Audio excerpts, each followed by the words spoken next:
அஸ்ஸலாமு அலைக்கும் வரஹ்மத்துல்லாஹி வபரகாத்துஹு. பிஸ்மில்லா வல்ஹம்துலில்லா அஸ்ஸலாத்து வஸ்ஸலாம் வலா அஷ்ரஃபி ரசூலில்லா வலா ஆலிஹி வஸஹபி அல் ஃபைசி நெபிரத்துல்லா அம்மாபாத். எனக்கு 100% நம்பிக்கையான ஒரு விஷயம், உறுதியான ஒரு விஷயம், நான் சொல்லித் தரக்கூடிய இந்த ஒரு துவாவை உங்களுடைய வாழ்க்கையில் நீங்கள் கண்டிப்பாக பயன்படுத்துவீங்க என்பதை. அந்த அளவிற்கு எளிதான, அதே நேரத்தில் ரொம்ப பவரான, இனி சின்ன பிள்ளைங்களுக்கு நாம் சொல்லிக் கொடுக்கும்போது அவர்களுக்கும் ஓதுவதற்கு இது ரொம்ப எளிதான ஒரு பிரார்த்தனை ஆகும். இன்னைக்குள்ள காலத்துல எந்த ஒரு விஷயத்திற்கு யாரும் கேட்கக்கூடிய ஒரு விஷயம் எல்லாமே அவர்களுக்கு எளிதாக வேண்டும், ரொம்ப ஷார்ட்டா வேண்டும். காரணம், எதை செய்வதற்கும் யாருக்குமே எந்த ஒரு நேரமும் இல்லாமல் போய்விட்டது, நேரம் கிடைக்காமல் போகிறது. ஆனா அதே நேரத்தில் இந்த ஒரு காலத்துல வாழக்கூடிய நமக்கு நமது ஆசைகளையும் தேவைகளையும் ஒன்று நிறைவேற்றி எடுப்பதற்கு ரொம்ப பவரான ஒரு பிரார்த்தனையாகும் இது. குறைந்த நேரத்தில் நமக்கு ஓதி முடித்து விடலாம். நொடிகளில் நாம் ஓதி முடிக்கவும் செய்யலாம். அதேபோல் நமது தேவைகளை மிக விரைவாக நாம் பூர்த்தி செய்து விடலாம். இதேபோல் நொடிகளில் ஓதி முடித்து விடக்கூடிய திக்ருகளை, துஆக்களை, ஸலவாத்துகளை நமது வாழ்க்கையில் நிசாரமாக நாம் ஓதாமல் இருப்பது நாம் செய்யக்கூடிய ஒரு முட்டாள்தனமாகும். இந்த அளவுக்கு மகத்துவம் இருக்கிறது, சிறப்பு இருக்கிறது, அதிக எடையுள்ள பிரார்த்தனை, அதுவும் நொடிகளிலே நாம் ஓதி முடித்து விடலாம் என்பதை தெரிந்தும் நமது வாழ்க்கையில் நாம் ஓதாமல் இருக்கும்போது அது புத்தி இல்லாத ஒரு மனிதர் என்றே நாம் கூற முடியும். சில விஷயங்கள் எல்லாம் நமது வாழ்க்கையில் நாம் ரொம்ப ரிஸ்க் எடுத்து செய்யக்கூடிய விஷயங்களாக இருக்கும், ரொம்ப சிரமப்பட்டு செய்யக்கூடிய விஷயங்களாக இருக்கும். குரானில் சூறாக்களை ஓதுவதும் இந்த எண்ணிக்கையில் ஓத வேண்டும், இந்த ஆயத்தை இந்த எண்ணிக்கையில் ஓத வேண்டும் அப்படின்னு சொல்லும்போது நாம் அதிக சிரமப்பட்டு ரொம்ப ரிஸ்க் எடுத்து நாம் செய்யக்கூடிய விஷயங்களாகும் அதெல்லாம். அந்த இடத்திலும் சில பிரார்த்தனைகளுக்கு அதனுடைய பிரதிபலன் கொஞ்சம் குறைவாக இருக்கும், ஆனால் சில பிரார்த்தனைகளுக்கு அதனுடைய பிரதிபலன் அதிகமாகவே இருக்கும். அது இதுன்னு இல்ல. எந்த ஒரு விஷயமானாலும் அது அப்படிதான். சிலருக்கு ஒரு பணத்தை உருவாக்குவதற்கு அவ்வளவு சிரமங்கள் இருக்காது. சிலருக்கு அந்த பணத்தை உருவாக்குவதற்கு சிறிய தொகையா இருந்தாலும் அவர்களுக்கு ரொம்ப கடினமானதாக அது இருக்கும். காரணம், அதற்குள்ள ஒரு குறுக்கு வழியை அவர்கள் கண்டுபிடித்திருப்பார்கள்.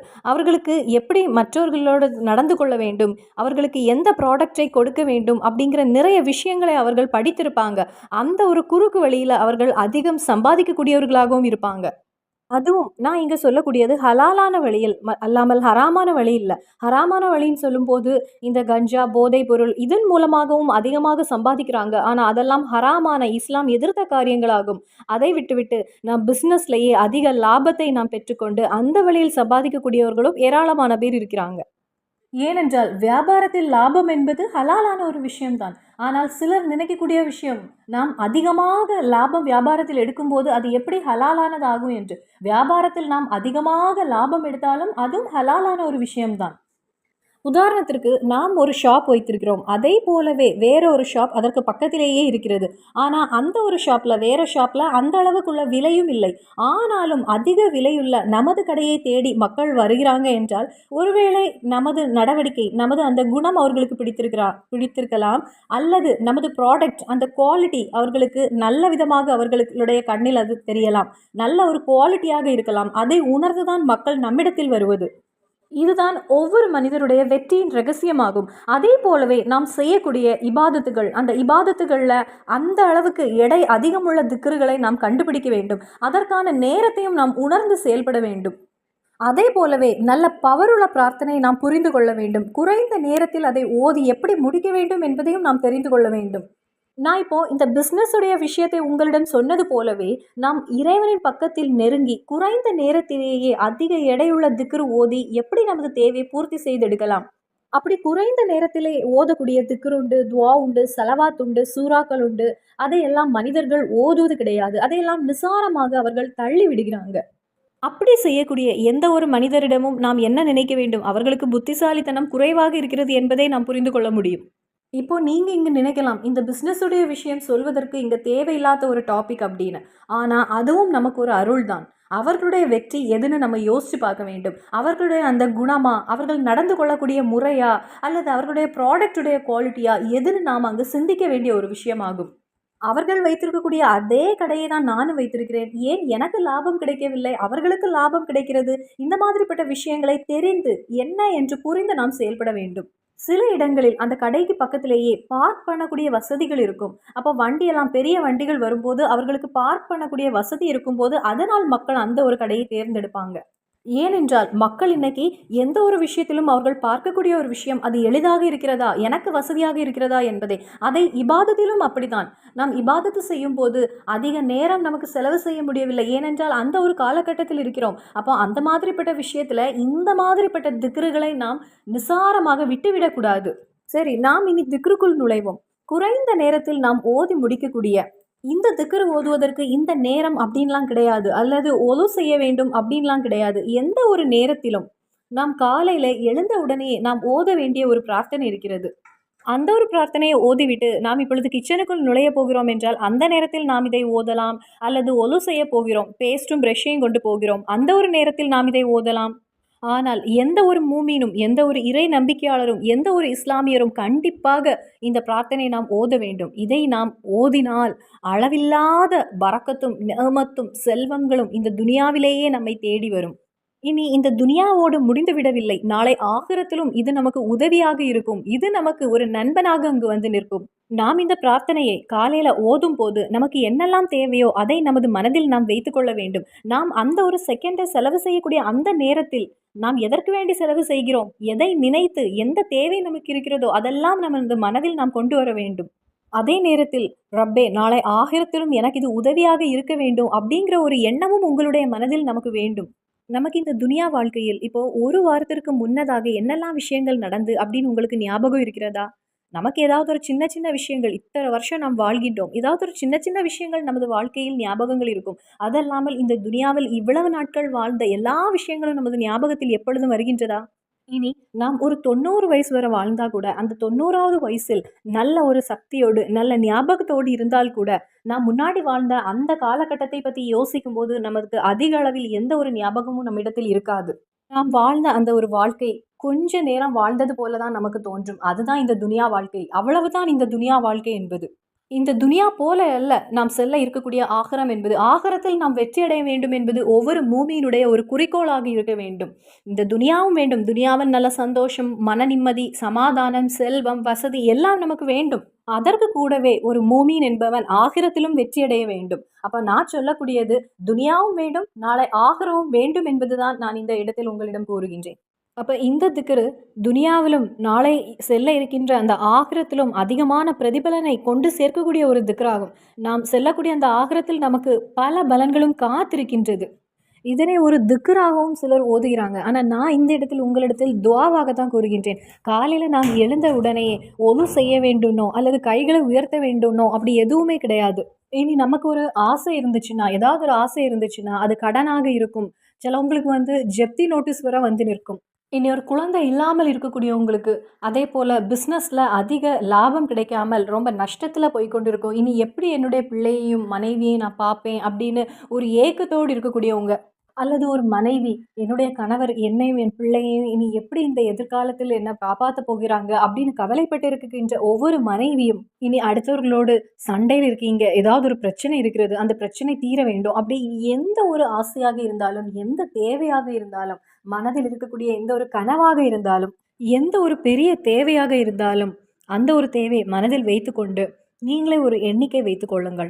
இந்த ஒரு நேரத்தில் இப்போ ஃபஜ்ருடைய நேரம் என்பது அந்த தஹஜ்ஜுடைய தொழுகையை தொழுதுவிட்டு அந்த நேரம் என்பது, அல்லது ஃபஜ்ருடைய தொழுகைக்கு முன்னாடி உள்ள அந்த நேரம் என்பது அதிக விலை மதிப்புள்ள பிரார்த்தனைக்கு ரொம்ப வேகமாக தீ பரவக்கூடிய வேகத்தில் பதில் கிடைக்கக்கூடிய ஒரு நேரமாகும் அந்த ஃபஜ்ருடைய நேரம், தஹஜ்ஜுடைய நேரம் என்பது. இனி மகரிபுடைய நேரத்திலும் சரி, நீங்கள் ஒரு எண்ணிக்கை வைத்துக் கொள்ளுங்கள். அந்த எண்ணிக்கையில் வைத்து எந்த ஒரு ஆசையாக இருந்தாலும் இறைவன் கண்டிப்பாக அதை நிறைவேற்றி தருவான் உங்களுக்கு. இனி கணவருக்கு வேலை இல்லை அப்படி ஒரு நிலையாக இருந்தால், இனி சில கணவருக்கு வேலை இருக்கும், ஆனால் அவங்க போகுவதற்கு ஒரு மடியும் ஒரு சோம்பலாக அவங்க இருப்பாங்க. அப்படிப்பட்ட ஒரு கணவராக இருந்தால் ஒவ்வொரு மனைவியும் இதை ஓதிக்கொள்ளுங்கள். அந்த கணவருக்கு நல்ல ஒரு முன்னேற்றத்தை அவர்களிடத்தில் உங்களுக்கு பார்க்க முடியும். அதே போல் ஆண் பிள்ளைகள் அவர்களுக்கு ஒரு வேலை வேண்டும்னு சொல்லி 18 வயசு வரை நல்லா படிக்க வைத்து அந்த உம்மா அப்பா கஷ்டப்பட்டு வளர்த்திருப்பாங்க. எப்படியாவது கஷ்டப்பட்டு ஒரு வேலை கிடைத்திருக்கும். கொஞ்ச நாட்கள் வேலைக்கு போவாங்க. அதன் பின்னர் அவங்க வேலைக்கு போவதற்கு அவங்க அதில் ஒரு தயக்கம் காணிப்பாங்க. வேலைக்கு போகாமல் வீட்டிலே இருக்கக்கூடியவர்கள் பல கனவுகளோடும் பல எதிர்பார்ப்புகளோடும் ஒரு உம்மா அப்பா கல்வியை கொடுத்து நல்ல விதமாக வளர்த்து வரும்போது, இனி ஒரு கல்யாணம் பண்ணி வைக்க வேண்டும் நமது பிள்ளைக்கு அப்படின்னு இருக்கக்கூடிய அந்த ஒரு வயதை அடையும் போது அவர்களுக்கு சம்பாத்தியம் இருக்காது, எதுவுமே இருக்காது. ஒரு பெரிய ஒரு மன வருத்தத்தை தான் அவங்க கொடுத்துருப்பாங்க. அப்படிப்பட்ட பிள்ளைகள் இருந்தால் ஒவ்வொரு உம்மாவும் இதை ஓதினால் போதும். அல்லாஹு தாலா அவர்களுக்கு சந்தோஷத்துடைய எல்லா வாசல்களையும் திறந்து கொடுப்பான். இறைவன் அந்த பிள்ளைகளுக்கு நல்ல ஏற்ற வேலைகளை அல்லாஹு தாலா அமைத்து கொடுப்பான். ஒரு முறை ஆயிஷா பீவி ரலியல்லாஹு தாலா அன்ஹா அவர்களுடைய அருகில் ஒரு பெண்மணி ரொம்ப வேதனையோடு வந்து சொன்னாங்க, என்னுடைய கணவர் வேலை முடிந்து வீட்டிற்கு வரும்போது அவருடைய முகம் ரொம்ப வாடிய நிலையில் இருக்கிறது. கணவரின் முகத்தில் ஒரு பிரகாசம் இல்லை, ஒரு சந்தோஷம் இல்லை, ஒரு நிம்மதி இல்லை. அவர்களுடைய முகத்தில் ஒரு நிம்மதி வருவதற்கு, ஒரு சந்தோஷம் வருவதற்கு நான் என்ன செய்ய வேண்டும் அப்படின்னு. அந்த நேரத்தில் ஆயிஷா பீவி ரலியல்லாஹு தஆலா அன்ஹா அந்த சகோதரியிடம் கேட்டாங்க, சகோதரி, உங்களுடைய கணவருடைய இந்த நிலைமை வருவதற்கு காரணம் என்ன? உங்கள் கணவருடைய முகத்தில் ஒரு நிம்மதி இல்லாததற்கும் சந்தோஷத்திற்கும் குறைவுக்கும் காரணம் என்ன என்று கேட்டாங்க.